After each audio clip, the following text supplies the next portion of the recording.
Goeiemôre vriende, dit is vandag inderdaad die 19de Julie 2026, maar ek hoop julle het 'n lekker dag vandag.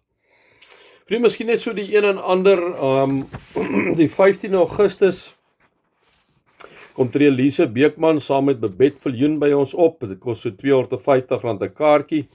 Julle kan via Quicket kan julle bestel, Quicket, kan julle enige tyd bestel. Kan ook vir my of Karika 'n lykie gee. Ek sies tog of vir Olga. Baie welkom by enigeen van ons te bespreek. Gaan 'n baie lekker aand wees, vriende. So die 15de Augustus om 7:00 die aand. Dit is 'n Saterdag aand wat ons dan so by mekaar kom. Dan het nog een, vriende, dit is dat ons wil hê julle moet graag dink aan ons graad 4 tot 6 kamp wat ons het in Stellenbosch. Die 31ste Julie tot die 2de Augustus, toe dink 'n bietjie aan die kinders, vriende. Dis altyd 'n tyd waar hulle baie ontvanklik is vir God en vir God se woord en met al die maatjies daarbey. So dink asseblief so in die besonder aan hulle. Kom ons raak net stil in die teenwoordigheid van die Here. Here, baie dankie vir die groot voorreg wat ons het om sommer so as vriende en familie saam te kan wees. Here, en waar ek die voorreg het om net 'n paar gedagtes uit die woord uit te deel, soos ek dit maar sien, Here. En Here, juist daarom kom ek maar na U toe en ek kom vra vir U dat U maar met ou kromstok reguit hou sal slaan. Here, U ken elkeen van ons se behoefte wat ver oggend na by hierdie erediens ingeskakel is. U ken ons diepste geheime. U ken ons diepste bekommernisse, Here. U weet alles van ons af. Of ons sit en of ons opstaan, U weet dit. Here, daarom vat ek ook hierdie preek, die twee visies en die 5 brode en kom plaas dit maar in U hande en kom vra, Here, deur die Gees, breek dit vir ons asseblief soos U goed dink in elkeen van ons se lewens oop. Amen. Mag daar vir julle genade en vrede en oorvloed wees omdat julle God ken, Jesus ken en die Heilige Gees ken.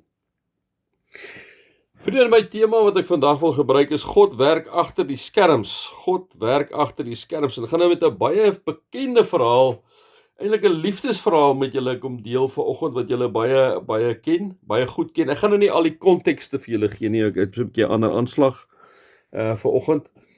Maar wanneer ons gaan praat hier uit Genesis 24, 'n geweldige lang gedeelte, so ek gaan nou nie die hele gedeelte vir julle kan lees nie, maar ons begin by die gedeelte waar die slaaf van Abraham eintlik kom praat met die familie van met die familie van Rebekka, né? So kom ons begin daar. Dit is Genesis 24 vers 34. Tema: God werk agter die skerms. Toe sê die man: ek is 'n slaaf van Abraham. Die Here het my eienaar baie geseën en hy is baie ryk. Die Here het hom kleinvee en grootvee gegee, silwer en goud, slawe en slavinne, kamele en donkies. So hierdie ou kom, soos die Engels sê, kom promote hom nou hierdie eienaar van hom nou. So hy kom vertel hom van hoe ryk hy is, want ons onthou dus eintlik mos nou Abraham se broer. Ek dink die slaaf weet dit op hierdie oomblik. Sara, die vrou van my eienaar, het op gevorderde leeftyd vir hom 'n seun in die wêreld gebring en hy sê erfgenaam. My eienaar het my in eed laat aflê toe hy vir my gesê het, jy mag nie my seun laat trou met 'n dogter van die Kanaaniete aan wie se land ek woon nie. Nee, jy moet na my pa se huis toe gaan, na my familie toe en vir my seun 'n vrou gaan haal. Toe ek vandag by die fontein kom, so vertel hy nou vir hierdie mense, as Rebekka se familielede en haar pa wat moes nou daar so, vertel hy nou vir hulle die verhaal. Hy sê, hoe het ek nou gekom, het ek nou hier by julle kom, en sê hy, toe ek vandag by die fontein kom, het ek gebid, Here God van Abraham, wie se slaaf ek is, laat my tog slaag in my onderneming. Hier staan ek by die fontein waar 'n jong meisie van die stad sal kom water skep. Ek sal vir haar vra om vir my 'n bietjie water uit die kruik te laat drink, en as sy vir my sê, drink gerus, maar ek sal vir jou kamele ook water skep, is sy die vrou wat deur die gekies is vir die seun van my eienaar. Kom sê hy nou vir hulle, dit het hy gedoen, hy het gebid vir die Here, vir hom vra dat dit dan nou die teken sal wees. Dan gaan hy aan. Voor ek nog klaar saggies gebid het, kom Rebekka daar aan met 'n waterkruik op haar skouer en sy gaan toe af by die fontein en skep toe en ek vra toe vir haar, gee my tog 'n bietjie water. Sy laat toe gou 'n kruik van haar skouer afsak en sê, drink gerus. Ek sal die kamele ook water gee. Ek het toe gedrink en sy het die kamele ook water gegee. Ek het vir haar gevra, wie se dogter is jy? En sy het geantwoord, die dogter van Betuel, seun van Nahor en Milka. Toe het ek die ring in haar neus gesit en die armbande aan haar arms. Ek het gekniel en tot die Here gebid. Ek het hom, die God van Abraham, wie se slaaf ek is, geloof, omdat hy my reg gelei het om die dogter van die broer van my eienaar te kry as vrou vir sy seun. As jy nou die verantwoordelikheid as familie teenoor my eienaar wil nakom, so kom hy het die hele verhaal vertel en nou praat hy weer met die familie van Rebekka, né? As jy nou die verantwoordelikheid as familie teenoor my eienaar wil nakom, sê my dan. As jy weier, sê my dit sodat ek kan omdraai waarheen ook al. Hulle het Rebekka geroep en vir haar gevra, wil jy saam met hierdie man gaan? Sy het geantwoord, ja, nou vriende, dit is interessant, ons is net so 'n bietjie net na die mens kyk. Dit was nie ligte musiek nie, hierdie ou het gekom, hy het kom vertel van die rykdom, sy kon ook sien al die skatte wat die slaaf gegee het, vir die ring aan haar neus en al die armbande, goue armbande, het gewys, sy gaan nie na Mickey Mouse ou toe nie, sy gaan na iemand toe wat baie ryk is, nie. So as ons net so 'n bietjie met die tong in die kies kan kyk, wat is die slegte roep van haar om te sê, sy gaan nie, né? Hulle het vir Rebekka geroep en vir haar gevra, wil jy saam met hierdie man gaan? Sy het geantwoord, ja. Ja, dis asof jy nou vir hier 'n mooi vrou kom vra, jy het iemand daar, dit is sy vliegtuig hierdie waarmee hy gekom het, dat jy kom haal haar daar met wat se Lamborghini ook al, en jy vra vir haar, as jy bereid om saam te gaan, en jy weet vriende, in ons tyd, ek praat om ons tyd, ek dink baie menigte vrou sal sê, ja, 'n bietjie gaan kyk, skieurig om hoe lyk jy ou, kom ons op die ou ene daar aan die ander kant sê, nee, kom terug, né? Dit so terloops. Sy het geantwoord, ja. Hulle het hulle suster Rebekka en die vrou wat haar grootgemaak het, saam met die slaaf van Abraham en sy mense laat gaan. Hulle het vir Rebekka met seënwense gegroet en vir haar gesê, ons suster mag jou nageslag 10.000 word, mag hulle die stede van hulle vyande verower. Toe het Rebekka en haar slavinne op die kamele geklim en agter die man aangegaan. Hy het haar saamgevat en hy is terug huis toe.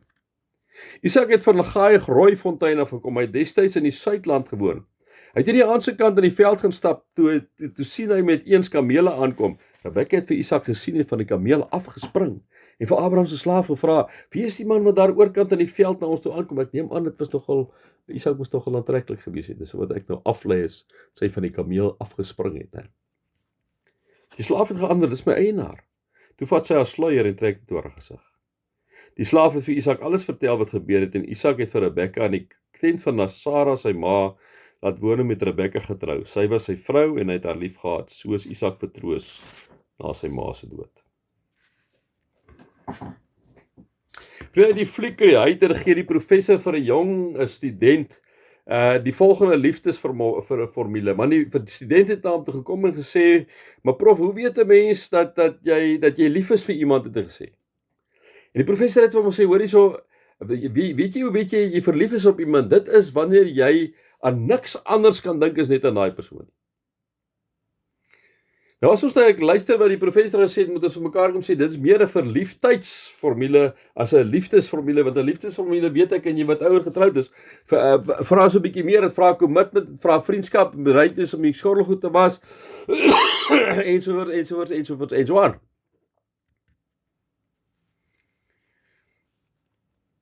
En nou kan ons vir mekaar onmiddellik vra, liewe vriend, maar hoekom is die keuse vir 'n regte liefdesverhouding so belangrik?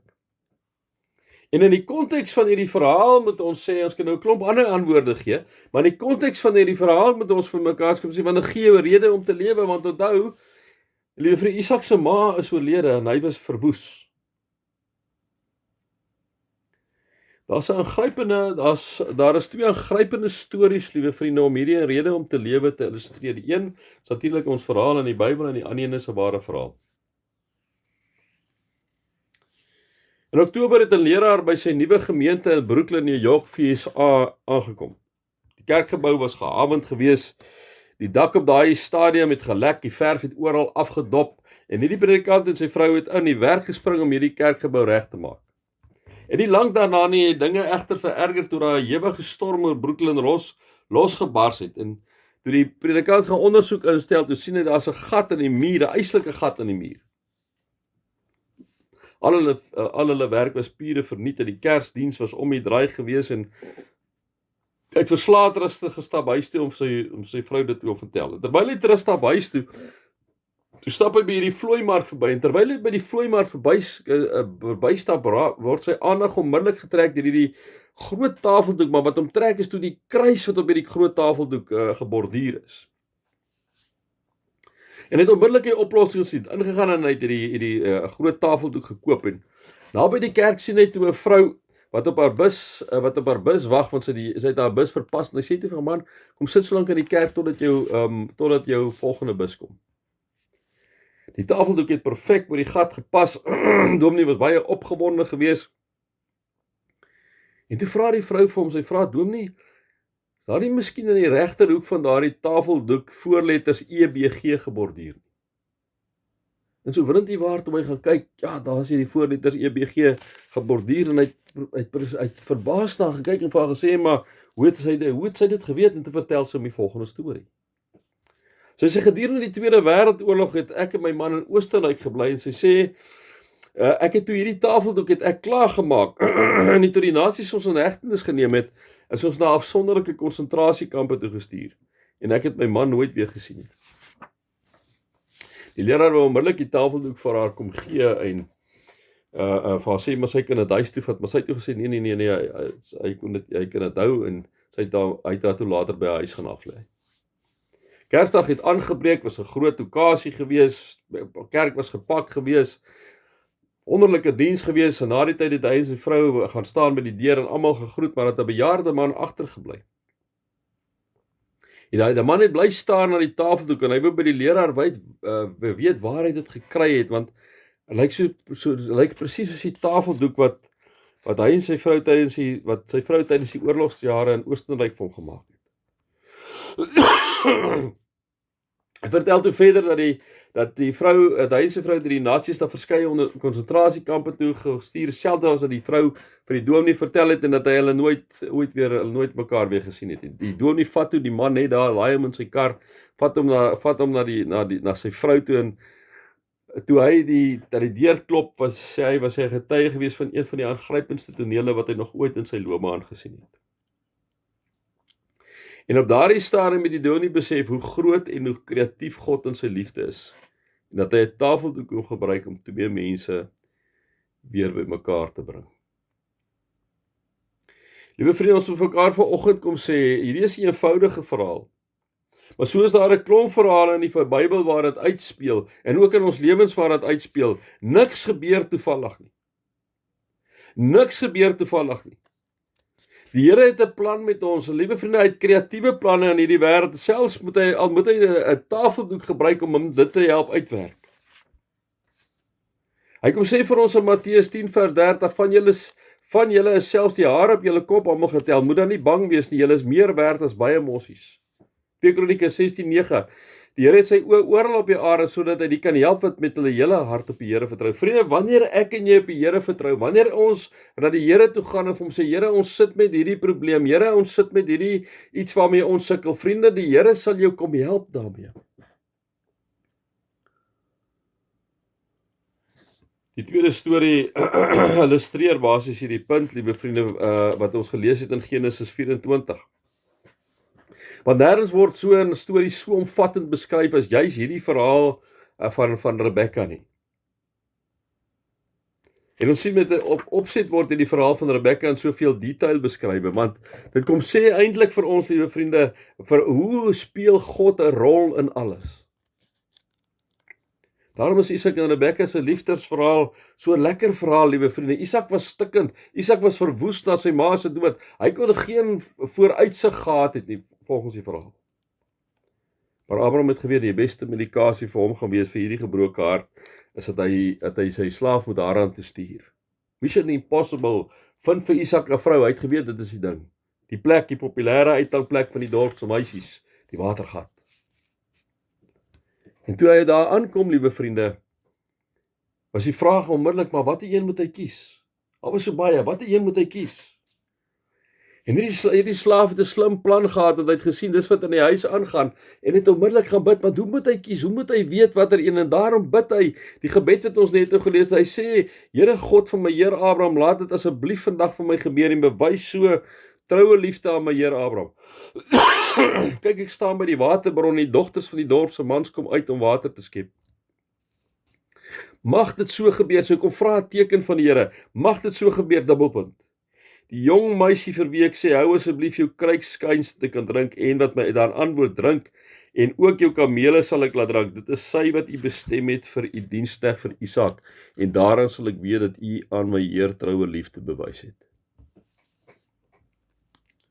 Liewe vriende, dis 'n goeie voorbeeld om na te volg wanneer ek en jy twyfel. Bid vir die Here, sê Here, gee my onderskeidingsvermoë. Dis van Jakobus tog kom praat in Jakobus 1 wanneer hy sê, Jakobus sê bid vir die Here vir wysheid en hy sal dit vir jou gee. Moenie twyfel daaraan nie, want as jy twyfel soos 'n golf wat heen en weer geslinger word. Die Here sal vir jou vir my onderskeidingsvermoë gee wanneer ek en jy vir hom kom vra, Here, help vir ons om die regte besluite te neem. Toe die pragtige Rebekka optree soos wat hy gevra het, toe weet hy, liewe vriende, dit is Isak se rede om te lewe. Liefde is in ander geval een van God se grootste geskenke, want dit gee twee mense regtig rede om te lewe, liewe vriende, om hulle lewe saam te vier en saam te leef. In elk geval, toe Isak opkyk in die veld, liewe vriende, toe sien hy kamele kom aan, maar hy het nog nie vaagste idee geweet wie sou pad na hom toe nie, maar Rebekka het al geweet, né? Sien vriende, God speel 'n rol in ons lewens, selfs in die alledaagse dinge soos in die huwelik. Selfs in die kleinste besonderhede speel God 'n rol. Terwyl Abraham nog in Kanaan was God al reeds besig in Haran. Terwyl die diensknegt nog op pad was God reeds met die jong meisie besig om haar voor te berei. Terwyl Isak nog, liewe vriende, gerou het God reeds sy troos op die pad gestuur.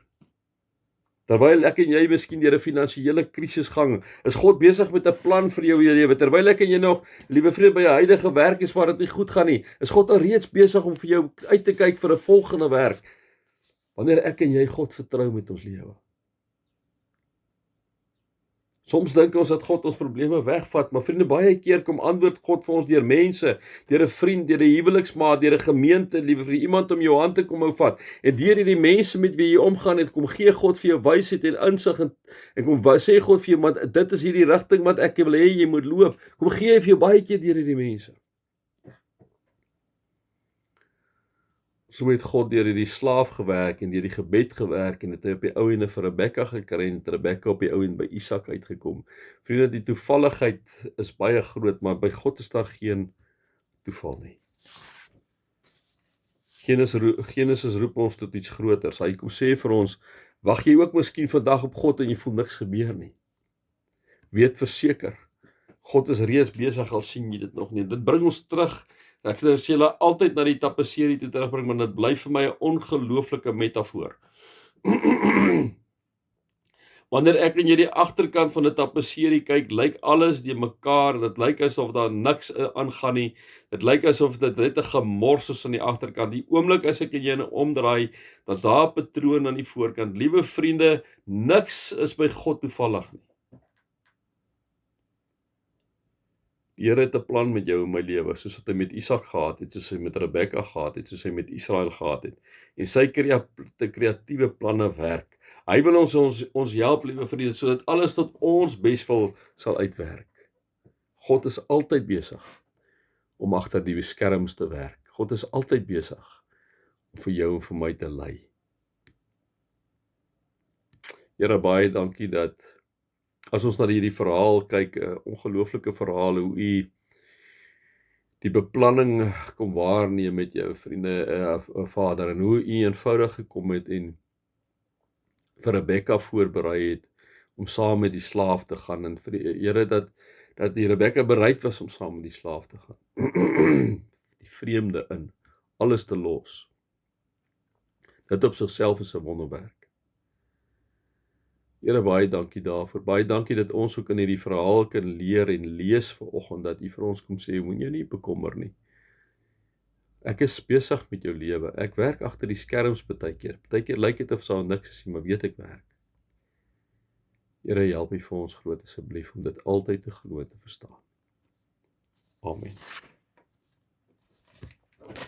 Vriende, ons gee nou geleentheid vir die opneem van die dankoffer. Julle kan SnapScan gebruik, ons het doen nie meer die Zapper nie. SnapScan kan julle gebruik, julle is ook welkom om Die EFT, NG Kerk Sonnekus, ons bank is Absa. Ons takkode is die generiese een, 632005, die rekeningnommer 3270140547 en is 'n checkrekening. Dit sou miskien so 'n bietjie vir julle terugvoer gee oor ons inkomste van die 1 Maart af tot nou toe. Ons banke, liewe vriende, die begroting so 104.000, ons is so by 69, ons is 34.000 agter. Ons dankoffers is ons begroting 546, ons is by 534, so 11.000 agter, maar dit is nou, julle moet nou weet, ons sê ons nou ons stel ons nou die doelwit vir die hele maand, so dit kan nog inkom en kan weer verbygaan by hierdie nommer, dis maar tot waar ons nou is, né? Dan die woekerfonds is op 25.000 begroot, ons is op 44.000, 19.000 rand meer.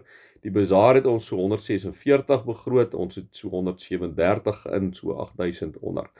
So vriende, ek wil vir julle sê, en van hierdie geleentheid gebruik, wat ek wil sê, baie dankie vir julle oop harte, baie dankie vir julle oop hande. Vriende, as dit nie vir julle is nie, dan maak ons die kerkdeure toe, dan maak ons die kerkdeure toe, en dan kan die evangelie nie uitkom op die manier wat hy uitkom op hierdie stadium nie. So ek kom sê vir elkeen van julle wat betrokke is by die finansies ook van die gemeente, baie dankie daarvoor en mag die Here julle ryklik seën ook vir julle betrokkenheid op hierdie vlak. Nee, ek wil julle wegstuur met die wete dat God beplan jou lewe, niks word aan toevalligheid oorgelaat nie. God is agter die skerms aan die werk, glo dit met jou hele hart, siel en verstand. Mag God se liefde jou lei, mag God se genade jou verbaas, en mag God inderdaad, liewe vriende, deur die Heilige Gees, altyd vir jou dat beleef, dat hy is by jou, en dat sy liefde jou omvou van alle kante. Amen.